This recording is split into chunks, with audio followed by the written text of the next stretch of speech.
Hello, beautiful souls. I am here again today to read from the oracles. So here at the Art of the Oracle, I really love to honor all of the different varieties of oracles that have been created through the years.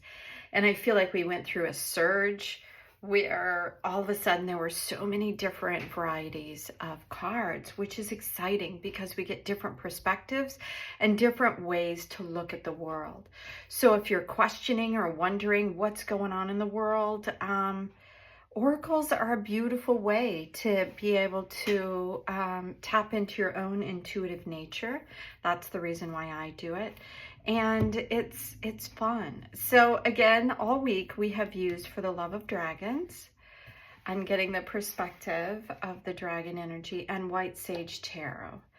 And this is an interesting small pocket deck, which I bought so I can take with me in a variety of different, when I travel. So let's tap in. Your energy matters. So when you come here to the channel, doesn't matter when, you're bringing the energy and affecting how the readings work.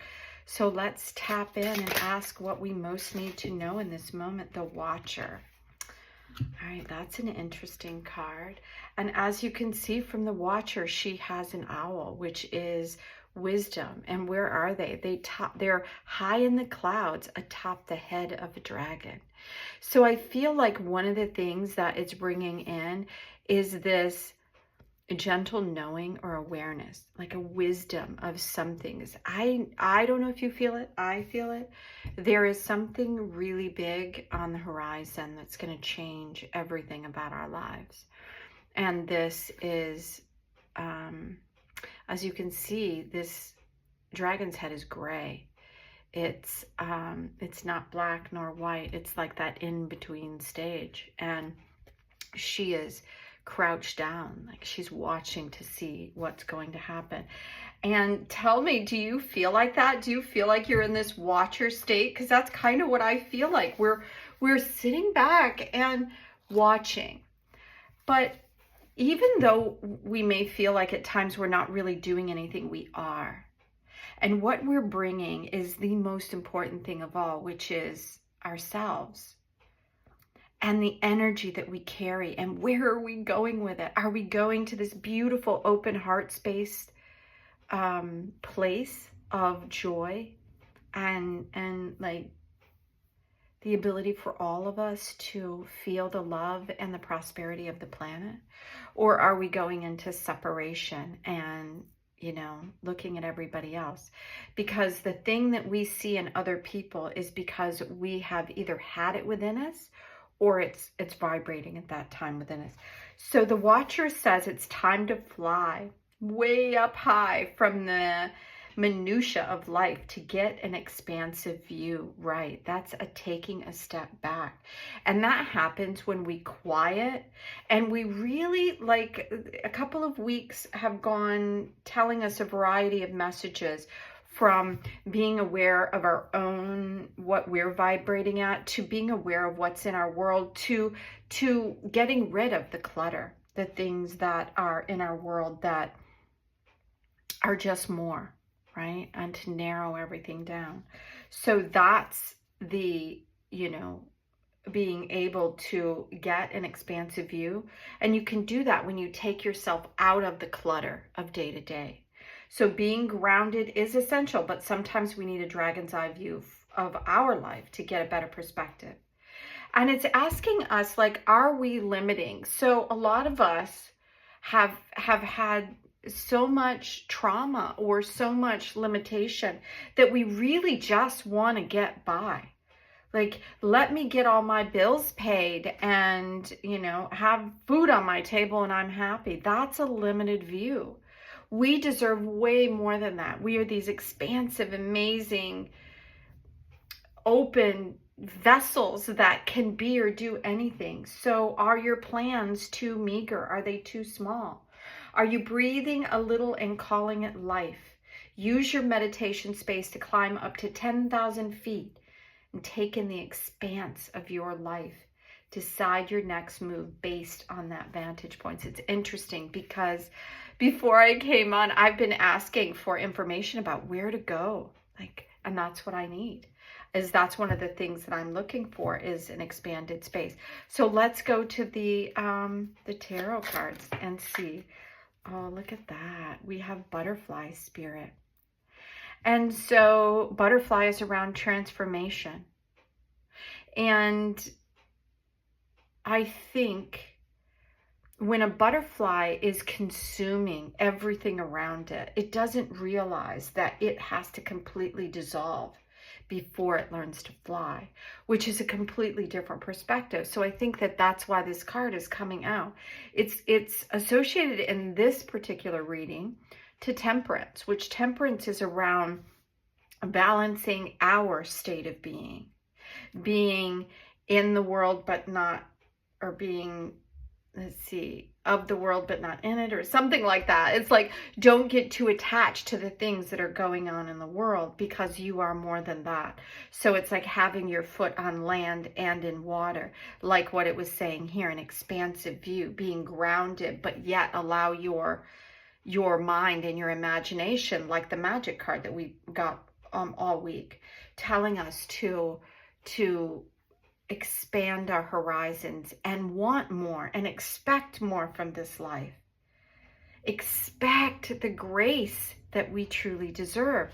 And temperance is that. The card 3 here is this, like, what happens when beautiful things come together. They create a third thing. They create a balance, or something that we never could have imagined. And then we have 1 and 4, which creates 5, which is around a change of something. So let's dive further into the cards. Wow. So we have the 2 of Cups. Isn't that interesting? Because we have 2 cups here and 2 cups here. And this is the coming together, which I was just talking about. What makes 3 is these 2 beautiful things coming together. The 2 of Cups is about that, is intertwining our open-hearted love to create a bond.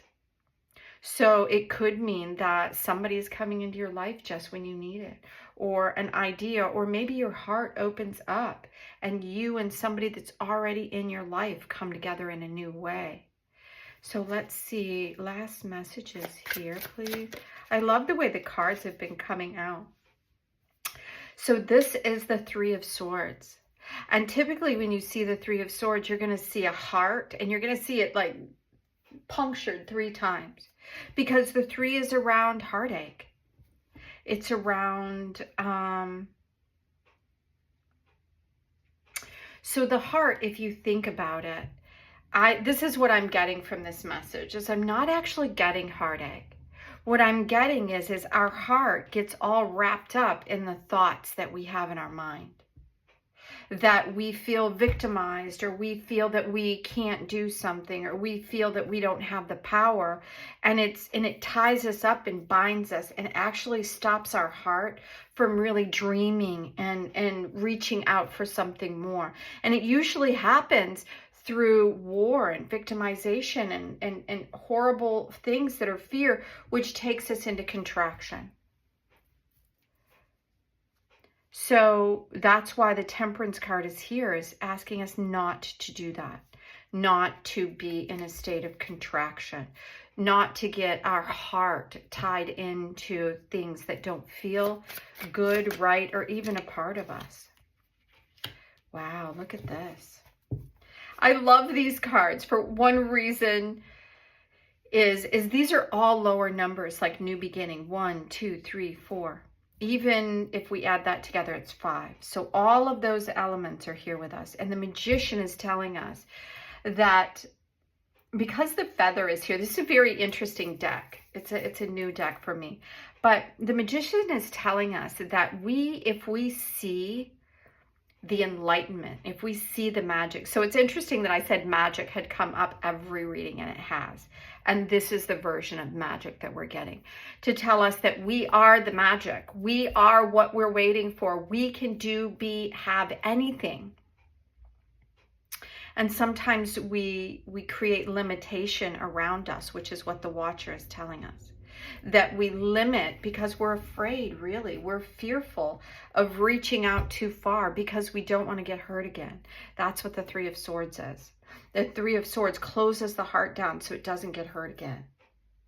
And it's asking us not to do that, to temper because when things get really hard, a lot of times we go back into that victimization state or back into that wounded state and covet, right? And help, like, just hold ourselves, right? But we need that. So what I do in Biofull Tuning is around releasing those old wounds, which allows your heart to open up once again so you can see and be and feel the next stage of who you are. And that's what the Magician is bringing in. The Magician is saying you have everything that you need, but you may need a different perspective to see it.